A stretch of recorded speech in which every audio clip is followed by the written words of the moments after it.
નમસ્કાર વહાલા વિદ્યાર્થી મિત્રો, જ્ઞાન સેતુ કાર્યક્રમ અંતર્ગત ધોરણ 9ના ગણિત વિષયના બ્રિજ કોર્સમાં આપ સર્વનું હાર્દિક સ્વાગત છે।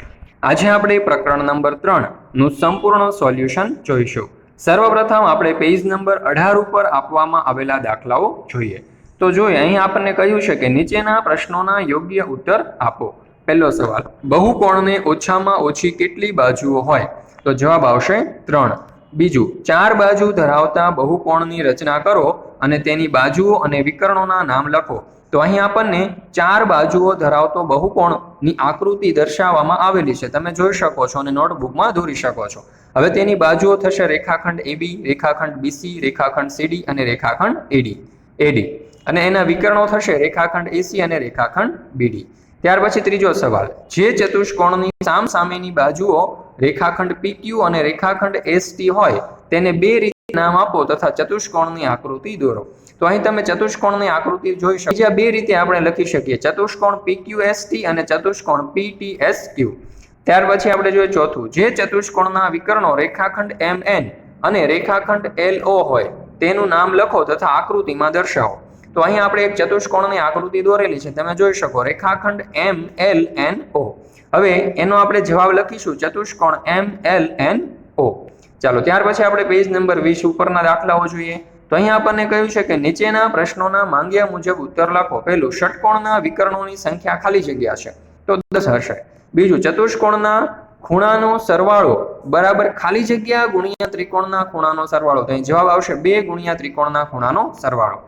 ત્રીજું, જે શિરોબિંદુઓ એટલે કે જેના શિરોબિંદુઓ PQ, RS અને T હોય તેઓ એક બહિર્મુખ બહુકોણ અને એક અંતર્મુખ બહુકોણ રચો અને તેના વિકર્ણોના નામ લખો। તો સર્વપ્રથમ અહીં તમે જોઈ શકો છો બહિર્મુખ બહુકોણની આકૃતિ અહીંયા દર્શાવવામાં આવેલી છે અને એના વિકર્ણો થશે રેખાખંડ PS, રેખાખંડ PR, રેખાખંડ TQ, રેખાખંડ TR અને રેખાખંડ SQ।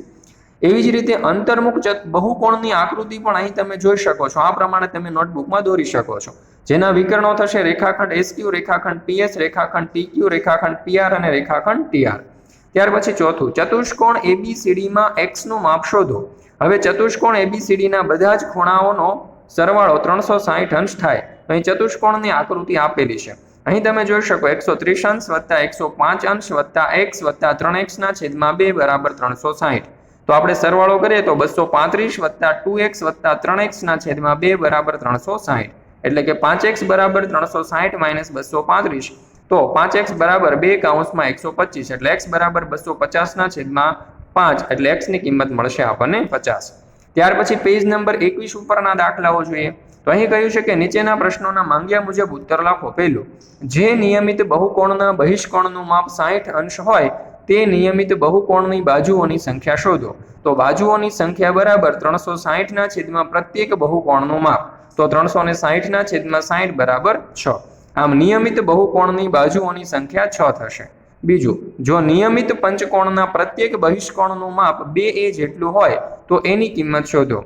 તો પ્રત્યેક બહિષ્કોણનું માપ બરાબર 360 ના છેદમાં પંચકોણની બાજુઓની સંખ્યા, તો 2a બરાબર 360 ના છેદમાં 5, એટલે કે 2a બરાબર 72, તો a બરાબર 72 ના છેદમાં 2, એટલે કે a બરાબર 36। આમ a બરાબર 36 અંશ થતા બહિષ્કોણનું માપ 2 બરાબર 72 થશે।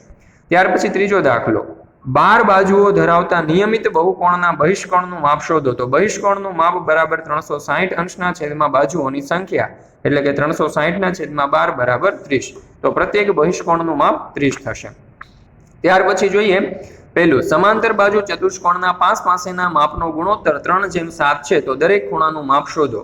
હવે ધારો કે ચતુષ્કોણના ખૂણાઓના માપ 3x, 7x, 3x અને 7x છે, તો એનો આપણે સરવાળો કરીએ, 3x વત્તા 7x વત્તા 3x વત્તા 7x બરાબર 360, તો 20x બરાબર 360, તો x બરાબર 360 ના છેદમાં 20, 20 બરાબરની પાછળ જશે એટલે છેદમાં, છેદ ઉડાડીએ તો x બરાબર 18, એટલે કે ચતુષ્કોણના ખૂણાઓ બરાબર 3x બરાબર 3 કૌંસમાં 18, એટલે કે 54 અને 7x એટલે કે 7 ગુણ્યા 18 બરાબર 126। આમ ચતુષ્કોણના બે ખૂણાના માપ 54 અંશ અને બીજા બે ખૂણાઓના માપ 126 અંશ થશે। બીજું, સમલંબ ચતુષ્કોણ PQRS માં PQ ને સમાંતર RS છે તથા ખૂણો P બરાબર 95 હોય તો ખૂણા S નું માપ શોધો। અહીં PQ ને સમાંતર RS તથા PS છેદિકા થાય, તેથી ખૂણો P વત્તા ખૂણો S બરાબર 180। હવે આપણે જાણીએ છીએ કે છેદિકાની એક જ તરફના અંતઃકોણો છે, તેથી 95 વત્તા ખૂણો S બરાબર 180, બંનેનો સરવાળો 180 થશે. હવે 95 બરાબરની પાછળ જશે તો માઇનસ થશે, તો ખૂણો S બરાબર 180 માઇનસ 95 એટલે ખૂણો S બરાબર 85.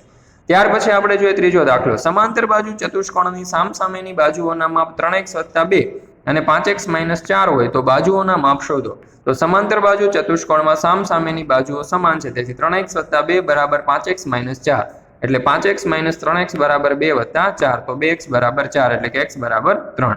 તો 3x વત્તા 2 બરાબર 3 કૌંસમાં 3 વત્તા 2 બરાબર 9 વત્તા 2 બરાબર 11 અને 5x માઇનસ 4 બરાબર 5 ગુણ્યા 3 માઇનસ 4 એટલે કે 15 માઇનસ 4 બરાબર 11. આમ સામસામેની બાજુઓના માપ 11 છે. ચોથું, સમાંતર બાજુ ચતુષ્કોણ ABCD માં F એ AC નું મધ્ય બિંદુ છે, તો આપેલી આકૃતિ પરથી CD BC ખૂણો A ખૂણો B તથા B ના માપ શોધો. તો બાળ મિત્રો અહીં તમને આકૃતિ આપેલી છે, તો અહીં એના ઉપરથી આપણે કહી શકીએ કે ખૂણો C અને ખૂણો B બંને સમાન થશે કારણ કે યુગ્મ કોણ છે. હવે ખૂણો B બરાબર આપણને 60 આપેલું છે, ખૂણો A વત્તા ખૂણો B બરાબર 180 થશે કારણ કે તે પાસ પાસેના ખૂણાઓ છે અને પાસ પાસેના ખૂણાઓ પૂરક કોણ હોય.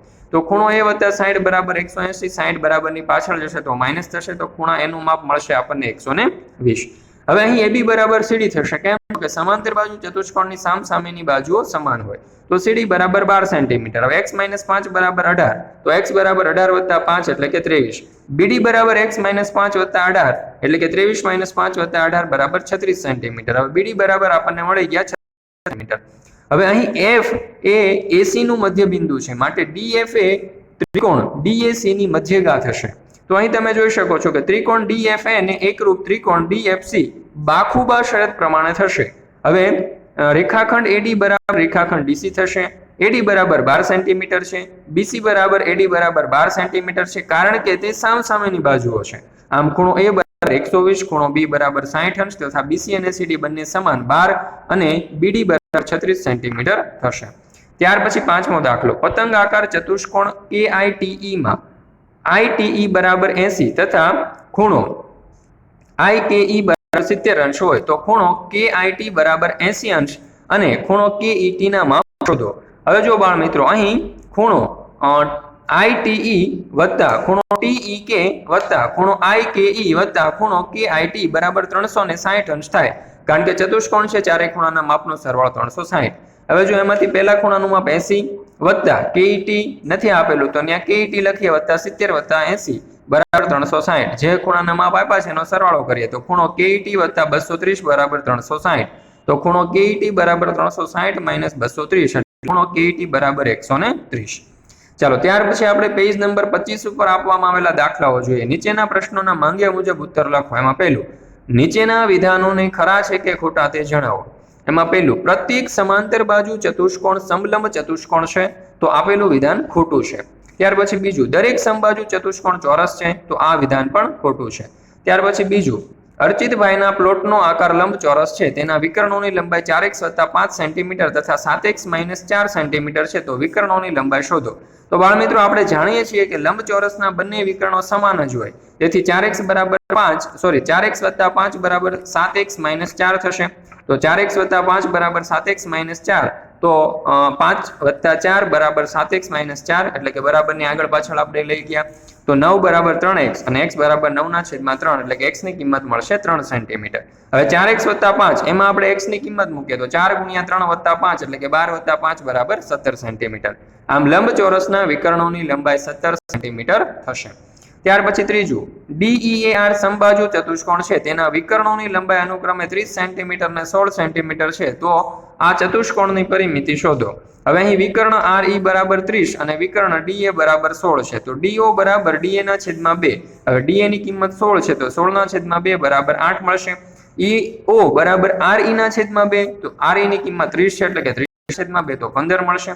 તો O એ વિકર્ણનું મધ્ય બિંદુ હોવાથી આપણે એવું કહી શકીએ કે ત્રિકોણ DOE ધ્યાનમાં લેતા અહીં ખૂણો A બરાબર 90 અંશ થશે કારણ કે તે સમબાજુ ચતુષ્કોણ છે. પાયથાગોરસના નિયમ પ્રમાણે હવે આપણે જોઈએ તો DE નો સ્ક્વેર બરાબર DO નો સ્ક્વેર પ્લસ EO નો સ્ક્વેર બરાબર 8 નો વર્ગ વત્તા 15 નો વર્ગ, 64 વત્તા 225 એટલે DE નો સ્ક્વેર બરાબર 289. આપણે સ્ક્વેર કાઢી નાખીએ તો DE બરાબર થશે 17 સેન્ટીમીટર.